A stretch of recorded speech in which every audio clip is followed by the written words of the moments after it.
সাদাকাতুল লিল ফুকারা, এক নম্বরে যাকাত দিবেন ফকির। কারা? ফকির। দুই নম্বরে ওয়াল মাসাকিন, যারা মিসকিন। মিসকিন কাদেরকে বলা হয় জানেন? সম্পদ মোটামুটি আছে, কিন্তু মোটামুটি চলে ফিরে খেয়ে থাকতে পারেন, বাড়ির জায়গাটা আছে, থাকা পড়ার জায়গাটা আছে, তারা। ওয়াল মাসাকিন, এক নম্বরে ফকির, দুই নম্বরে মিসকিন। দেখেন, এদেরকে যাকাত দেওয়া আপনার জন্য ফরজ, এই জন্য এগুলো বলে দিলাম। ওয়াল আমিলিনা আলাইহা, যাকাত আদায়ের কর্মচারী, এটা বাংলাদেশে নাই, যাকাত আদায়ের কর্মচারী নাই।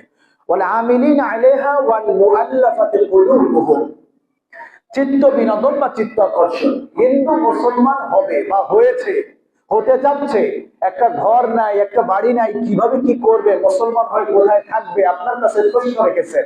আপনি কি করবেন? আপনার যাকাতের টাকা দিয়ে তাকে একটা ঘর করে দেন, তাকে চ্যানেলটি সাবস্ক্রাইব করে আমাদের সঙ্গেই থাকুন, একটা বাসস্থান তৈরি করে দেন। ওয়াফির রিকাব, দাস মুক্তি। কি মুক্তি? দাস মুক্তি। আমাদের দেশে যেহেতু দাস প্রথা চালু নেই, পৃথিবীর মধ্যে এখন যেহেতু দাস প্রথা মনে হয় কোথাও চালু নেই, দাস দাসে কেনা বেচা এটা নাই, সেই দৃষ্টিকোণ থেকে উলামায়ে কেরামের দৃষ্টি হলো জেলবন্দি। যাদেরকে অন্যায় ভাবে জেলে নেওয়া হয়, অন্যায় ভাবে যাদেরকে জেল জুলুম করা হয়, ওই জেল থেকে মুক্ত করার জন্য আপনি আপনার যাকাতের অর্থ দিয়ে তাকে ছাড়াতে পারবেন। ওয়াল গারিমিন, এরপরে হলো ঋণগ্রস্ত ব্যক্তি। কোন ব্যক্তি? এক ব্যক্তি আপনার কাছে টাকা, আপনি এক ব্যক্তির কাছে টাকা পাবেন, দিতে পারতেছে না বা দেওয়ার মতো সাধ্য নেই। আপনি তার কি করেন? বলেন, ভাই আপনার টাকাটা দিতে হবে না, আমি টাকাটা আপনাকে ছেড়ে দিলাম।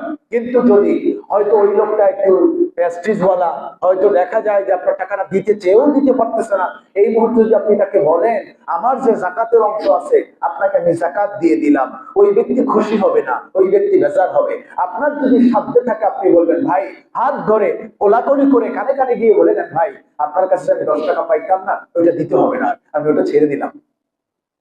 ওয়াল গারিমিন, এরপর হলো ওয়াফি সাবিলিল্লাহ, ওয়াফি সাবিলিল্লাহ, এরপর হলো যারা আল্লাহর পথে জিহাদ করে। আল্লাহর পথে জিহাদ করে 6 নম্বর শর্ত, যারা আল্লাহর পথে জিহাদ করে। কিভাবে? যারা আল্লাহর জমিনের মধ্যে আল্লাহর দ্বীনকে কায়েম করতে চায়, ইসলাম কায়েম করতে চায়, রাষ্ট্র ক্ষমতায় ইসলামকে আনতে চায়। আমার কথা না, কিন্তু কার কথা?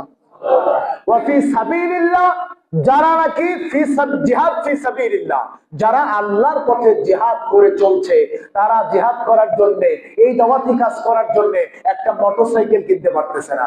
আপনি কি করবেন? যাকাতের টাকা দিয়ে ওই ছেলেপেলেদেরকে, ওই মুরব্বীদেরকে, ওই ভাইদেরকে একটা মোটরসাইকেল কিনে দিবেন। তোমাকে মোটরসাইকেল কিনে দিলাম, তুমি ইসলামের কাজে বিভিন্ন দিকে দৌড়াও, তাই আমি তোমাকে একটা মোটরসাইকেল আমি কিনে দিলাম।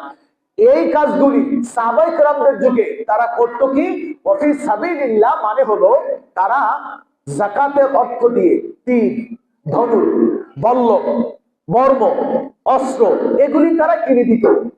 কিনে দিয়ে বলতো জিহাদ ফি সাবিলিল্লাহ, ওয়াফি সাবিলিল্লাহর পথে যারা রয়েছে তাদেরকে আমরা কিনে দিলাম। যেহেতু এখন তীর নাই, ধনুক নাই, বল্লম নাই, বর্ম নাই, ঘোড়া নাই, আপনার ঘোড়ার পরিবর্তে মোটরসাইকেল তো আছে না? হ্যাঁ, হুজুররা কোনোদিন বা জিহাদ ফি সাবিলিল্লাহ যারা কাজ করে তারা কোনোদিন বলবে না, ভাই আমার তো একটা এসএমজি নাই, একটা অটো রাইফেল যদি থাকতো আমার, তাহলে আমি দিন কায়েম করে ফালাইতাম। বলছে? বলে নাই। হুজুর কো বড় অস্ত্র হলো কোরআন। এই কোরআন নামক অস্ত্র যার কাছে আছে, পৃথিবীর কোনো কিছু সে ভয় করে না। এই জন্যে তিনি, আপনি যদি পারেন দ্বীনের কাজ করার জন্য এমন কিছু করে দিবেন। ওয়াফি সাবিলিল্লাহ। আর 7 নম্বর হলো ওয়াবিনিস সাবিল, যারা ইবনে সাবিল আছে, যারা পথিক আছে। ইবনে সাবিল বলতে বোঝানো হয়েছে এক লোক চট্টগ্রাম থেকে ঢাকায় আসছে, হঠাৎ করে ঢাকার গুলশানে এসে চক্করের খপ্পরে পড়ে তার এটিএম কার্ড, তার মোবাইল, তার যেখানে আছে সব কিছু নিয়ে গেছে। ওই লোকটা দেখতে হ্যান্ডসাম, ধনাঢ্য পরিবারের লোক, কোটিপতি, কিন্তু এখন তার কাছে এটিএম কার্ডও নাই, বিকাশও নাই, কিচ্ছু নাই, টাকা তোলার কোনো সিস্টেম তার কাছে নাই। ওই ব্যক্তি এসে আপনার কাছে যদি বলে, ভাই আমি বিপদে পড়ছি, আমারে কিছু টাকা দেন, আপনি টাকা দিবেন? দেখছেন, ইমাম সাহেব কিন্তু বলে দিচ্ছে না, দেবো না। কারণ সমাজের চিত্র এইটা। তারে দিবেন, হয় না তোমার দেখতে তো জীবনও ভিক্ষুকের মতো মনে হয় না, কিসের টাকা চলবে হয় না। আসলে ওই লোকটা তো বিপদে পড়ে আছে। রাসূল করিম সাল্লাল্লাহু আলাইহি ওয়াসাল্লাম বলেন, কোন ব্যক্তি যদি পঙ্খিরাজের ঘোড়ায় চড়ে এসো তোমার কাছে হাত বাড়ায়, তুমি অন্তত খালি হাতে ফিরাইয়া দিও না। যদি খালি হাতে ফিরিয়ে দিতে হয়, সুন্দর একটি মার্জিতপূর্ণ ভাষা দিয়ে বলে দাও, আমাকে এই মুহূর্তে আপনি মাফ করেন। দেওয়ার মতন কোন অর্থ আমার কাছে নাই। আল্লাহ তাআলা বলছেন লাম নাকু মিনাল মুসাল্লিন ওয়া লাম নাকু নুতঈমুল মিসকিন। জাহান্নামে যাওয়ার জন্য দুইটা কারণ হবে, আমরা মুসল্লি ছিলাম না আর মানুষদেরকে খাদ্য দিতাম না। সুতরাং আর আমি কথা বাড়াতে চাই না। যাকাত আদায় কিভাবে করবেন, কেমনে করবেন বলে দিলাম। প্রশ্ন যদি থাকে সামনের সপ্তাহে আবার বলবো। আজকে আমি দুটি কথা বলে শেষ করতে চাই। এক নম্বরের কথা হলো, রমজান মাস আসছে, এটা দানের মাস। শুধু যাকাত বললাম আপনার সম্পদ পবিত্র করার জন্য, তবে এটা কিন্তু স্পেশাল একটা দানের মাস। দানের মাস না, কত গুণ বাড়িয়ে দিবেন? 70 থেকে 700 গুণ পর্যন্ত। আমার ভাইরা, আমাদের মসজিদের দ্বিতীয় তলা পর্যন্ত রয়েছে, তৃতীয় তলাতে একটা ছাদ দেওয়ার মতো ব্যবস্থা আমরা রমজানের পর থেকে শুরু করবো, যেন আমরা একটা ছাদ দিতে পারি। অসংখ্য ভাইরা ছাদের উপর